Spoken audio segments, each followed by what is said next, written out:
Welcome to Training Unleashed, the show that will help you design and deliver training that's off the chain and will make a difference. Now, here's your host, Cordell Riley.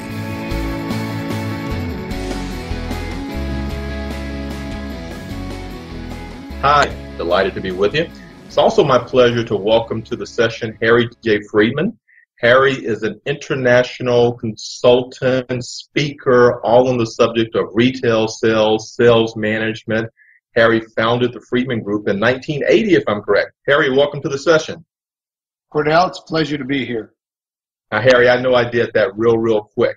Certainly expound upon yourself and the Friedman Group so the audience gets a feel for yourself and your group and what you guys do. The Friedman Group, I started in 1980 for the purpose of sharing my ideas of productivity improvement on the selling floor.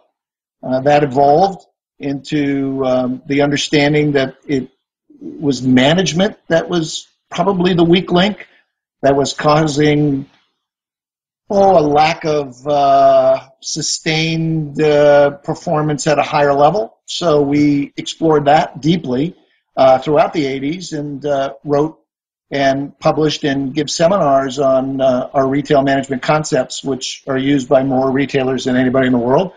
And then we explored, in the 90s, we explored district management and senior management and high accountability. So we've been blessed with, we have offices in 12 countries around the world, and we've trained over 1 million people, and we're kind of lucky, but we've got good stuff. Harry, you mentioned training over 1 million people, so you've obviously been in training for quite some time, and you've obviously had the pleasure of working with a lot of different organizations. I'd love to just kind of get your perspective on the importance of training inside of an organization. I mean, you look at what businesses talk about, getting to the next level, changing and doing things. How important do you feel training is inside of an organization? Well, Cordell, you already know the answer to this, but if inherently people had the awareness to do the right thing, in service industries, I suppose it'd be fair enough. I mean, you get a sense of doing the right thing and you do the right thing. However, when we look at technical training or product knowledge-based training or skill-based training, it becomes a completely different issue. So I don't see them as similar. I see them as completely different. And certainly in the skill-based training and those kinds of businesses, I don't know how you would exist without it. How it's done is a whole other story, but it's essential. I mean, it's part of the DNA of how you get your people to behave the way you need them to behave. Not classical, theoretical textbook stuff, but how your company wants to process, whether it's in manufacturing or paperwork or whatever you're doing. You've got to do it the way you want to do it. And unfortunately, even a degree in any particular industry, such as accounting or being an attorney, doesn't account for how the owner of that organization or CEO wants their people to behave. And we often refer to that as culture, don't we, in so many different ways. Yeah. If you think of Disney's culture or IBM's culture, if you go back to even look at Ford Motor Company versus Chevrolet, and I've been blessed to be at both of their headquarters over the years, and you might as well be on a different planet. The people are different, the way they behave is different, and yet many of the jobs are very similar, if not identical. Yeah. Do you think most business leaders are looking at that as one of their key metrics, key items that's going to help move their business forward? Of course not. I mean, listen, sometimes it's a matter of how the company started. Yeah. If you look at the Nordstrom brothers back in Seattle in the late 1800s, early 1900s, they sold shoes and they had a particular idea of how they wanted to do it. And now today it's Nordstrom, right? Yeah. And Disney started with his, little cartoon Mickey Mouse thing, but what a culture, right? It's just unbelievable. Or McDonald's culture, they started this way. I'll tell you, the biggest challenge on the planet is retro work, getting, changes done, change management. It's kind of fun. It's kept me in business for over 30 years. We're so glad you're listening to this episode of Training Unleashed, brought to you by Tortal Training. The difference between Tortal Training and other online training companies is we're primarily a training company with technology, rather than a technology company that does training. Want to find out more?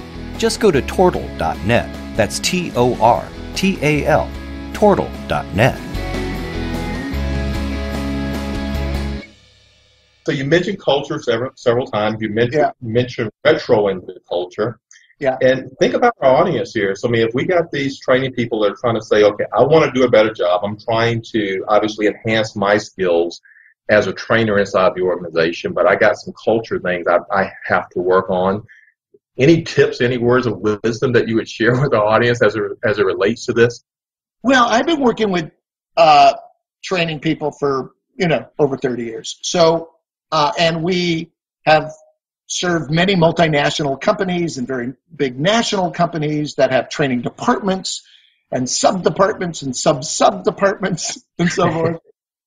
And I find that there's often misguided visions or chain of command. Training is not an operational position, and yet in retail, they've made it as such. So we don't like, when we're about to work on cultural change within an organization, the last people we want to talk to is the training department. And I'll tell you, it's because they don't have the horsepower, the authority, or the operational will to change anything. So if we get back to your original question, I would say that the most important mandate is for the training department to really be partners with the tactical or operational side in such a way that they're not protecting their own turf. And this happens so often that it's, oh my God, it wears me out. I mean, really. I mean, you understand, I'm a retail guy, right? But my customers are not. My customers are, it's B2B. So it's not as if I don't understand B2B. I mean, I've written courses on B2B. So that's not an issue. But, I mean, in the end, you want Johnny going up to a customer, thrilling them to death, smiling, like crazy, and making the deal, right? And then adding on. It's not more complicated than that. But the laws and the rules and the flat out garbage that goes on to forget A to B. We're on the Cyrillic system. You can't even figure out what the letters are, So you can't fire anybody, blah, blah, blah. Well, anyway, I would hope that trainers would fight to be better partners with the operational tactical side. That's the global advice. I mean, that's for sure. And if you want to talk about training itself, we can talk about that anytime you want. But I see that as the biggest problem, is that training department is usually the enemy of everybody. Yeah. For no really good reason. Yeah, and that's a great point. One of the things that Training Magazine came out with, their top 5 trends in training for 2015, and one they talked about was aligning training with business goals, not just training for the sake of training, but really align with those business goals and moving it forward. So great point that you talked about there. Except for, I got to beg you to stop reading magazines like that. It just takes you further from the truth. It's platitudes. I mean, at the end of the day, it's an operational game, isn't it, really? It's about execution. It's not about defending your job and coming up with all sorts of new processes and ideas when it's just sitting in front of you to defend your job. Now, the operational guys have to understand that they just want results and get off the back of training and let them do their job, right? So it is a partnership. It's just so far away from the truth. What is the truth then, Harry? I mean, what is the truth? The truth is we've lost sight of the goal. The goal is the behavior that the set of behaviors that we want, right? Oftentimes we have process, right, that gets us to that behavioral change, right? Yeah. Training companies supposedly have better process. Otherwise, why would you hire them? I mean, the Friedman Group has process.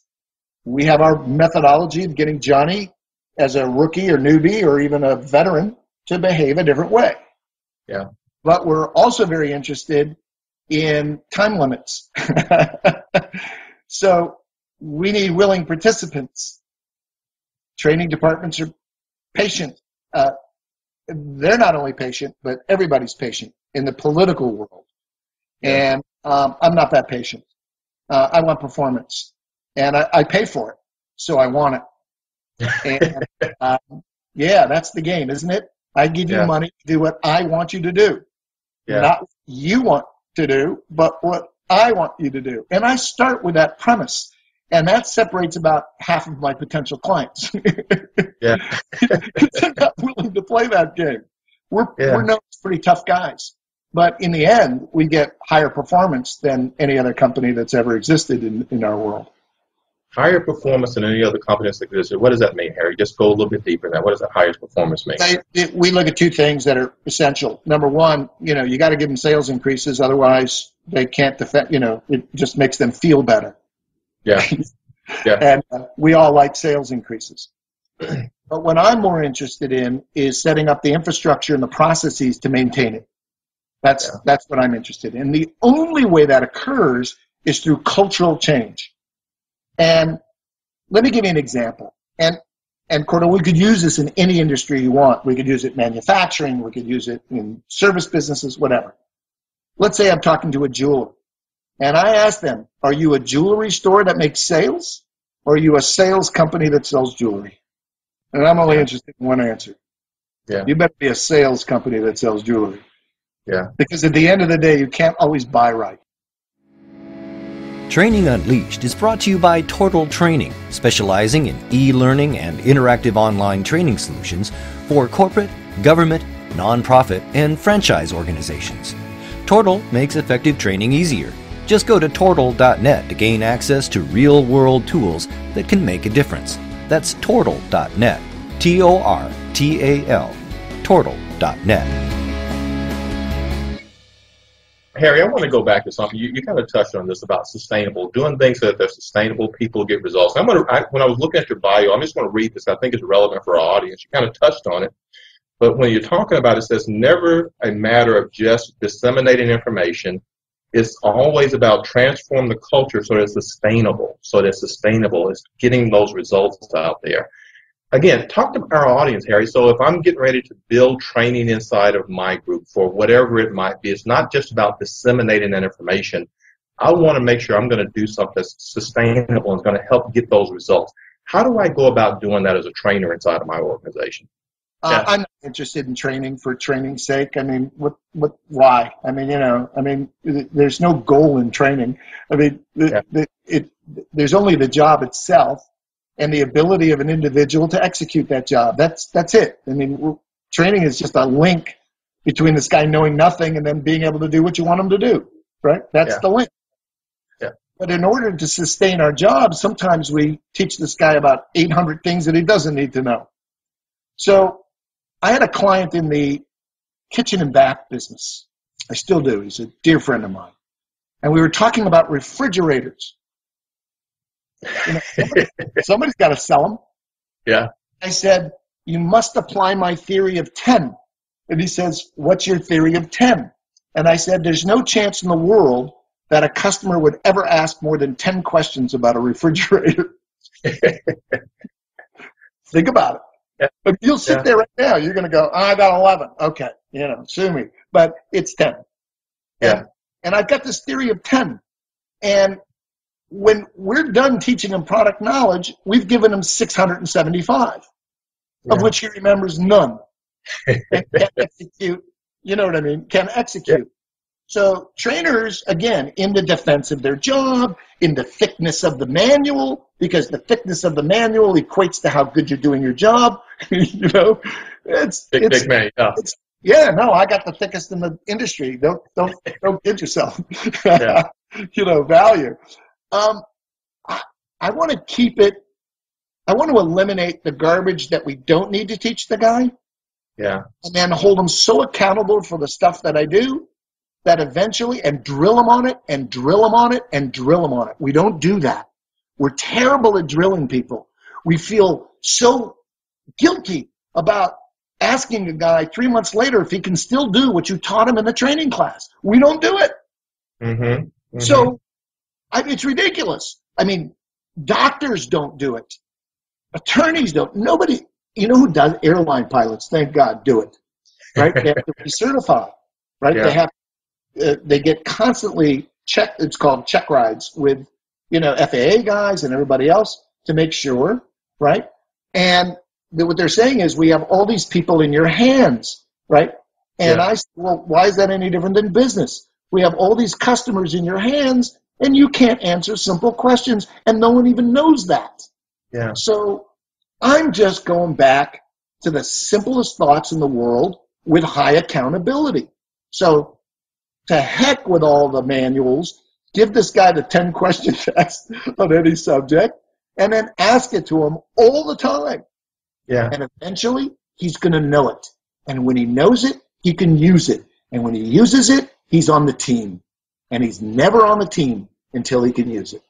Wow. So I heard get rid of the big manual, really focus on the things, the 10 questions that person needs, drill them on. I like the term of drilling them on and going back over and over again. So I heard that. You talked about holding them accountable, Harry. What does that mean, holding somebody accountable? So I got to the things you really need. I've drilled you on, and now I'm going to hold you accountable. What does that mean? Okay, so here it is. If it's a job, then it has a statistic. Yeah. If it's not a job, then it might not have a statistic. But jobs always have a statistic. So if you're an attorney, maybe the statistic is percentage of cases that you won, right? Yeah. And you want to hire the guy with a, high batting average. Yeah. So each job, right, has statistics. And we look at those statistics. We throw out all the garbage that managers want just because they have something to yell about, which is ridiculous. Keep it simple. Keep it some KPIs, you could call it whatever you want. I'm not using training talk. I just, want to sound good. Keep performance indicators. I'm an SME, I'm an SME. I know this stuff.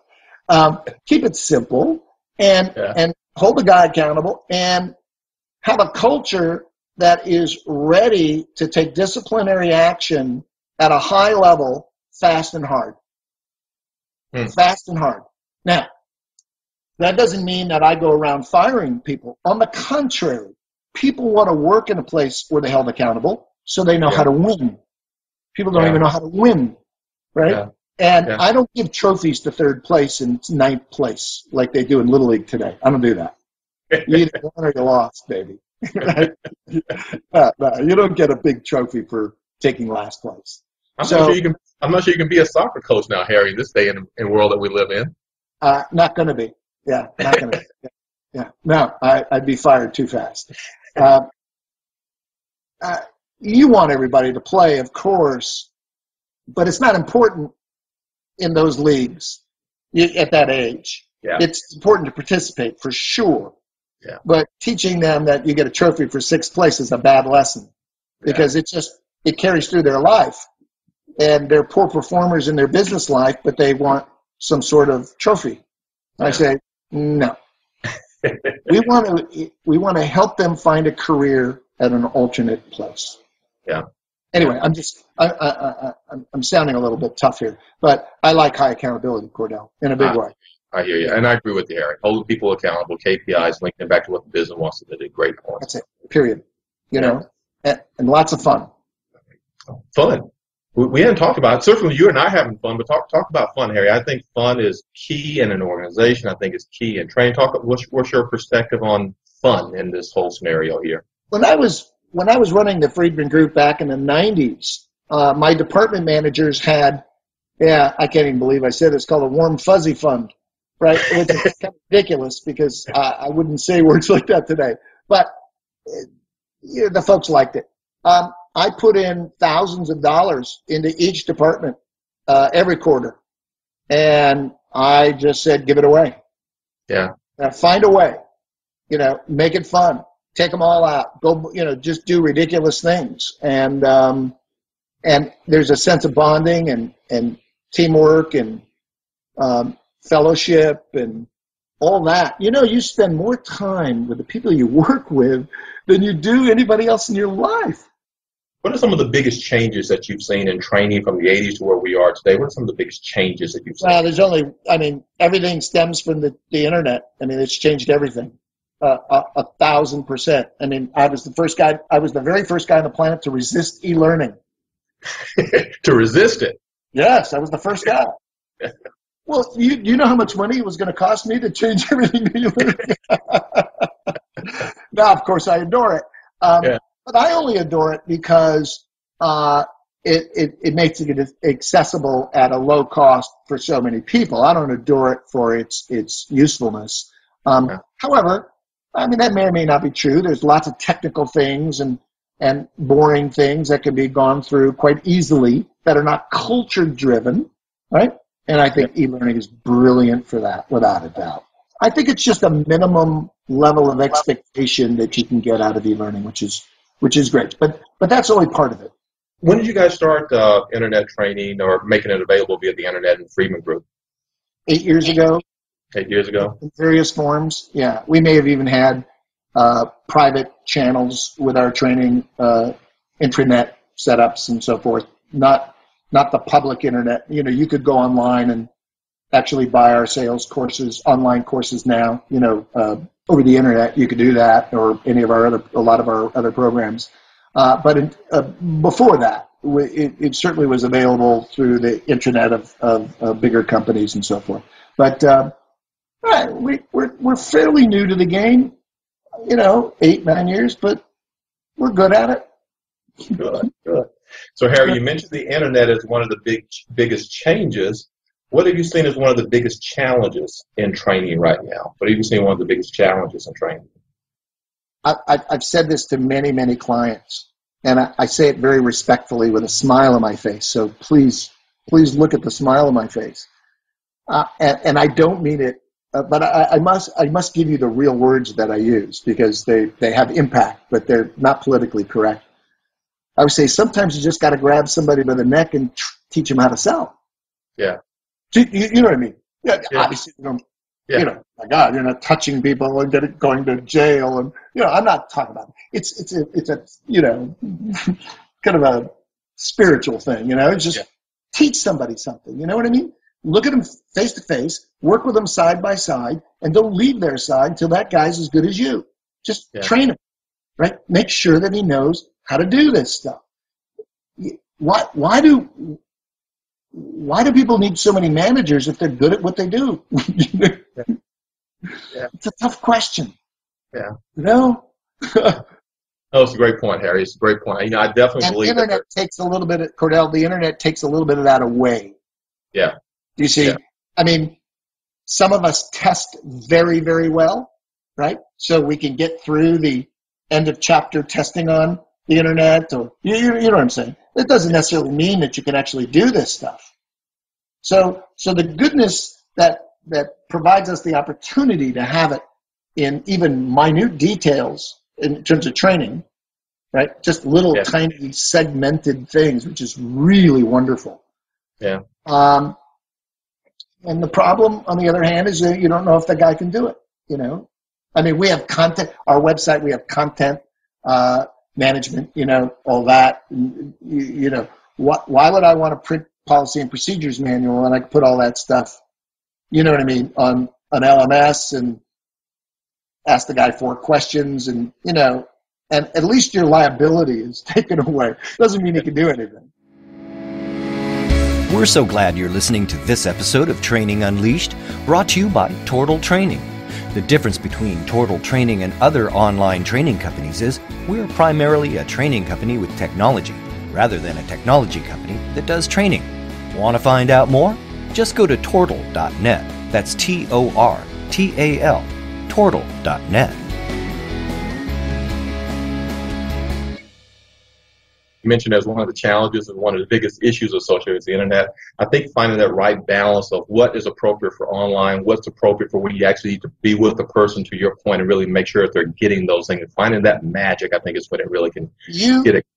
You're exactly right. And I don't want anybody to think that I'm not a big fan of it. And you guys do. You guys are all over it. And in a big, beautiful, gorgeous, elegant way.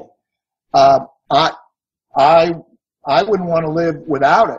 So am I a big fan of it? Absolutely. Do I think it's essential? 100%. I just want to balance it with making sure that some human being says, did you really get it? Or did you kind of get it? Yeah.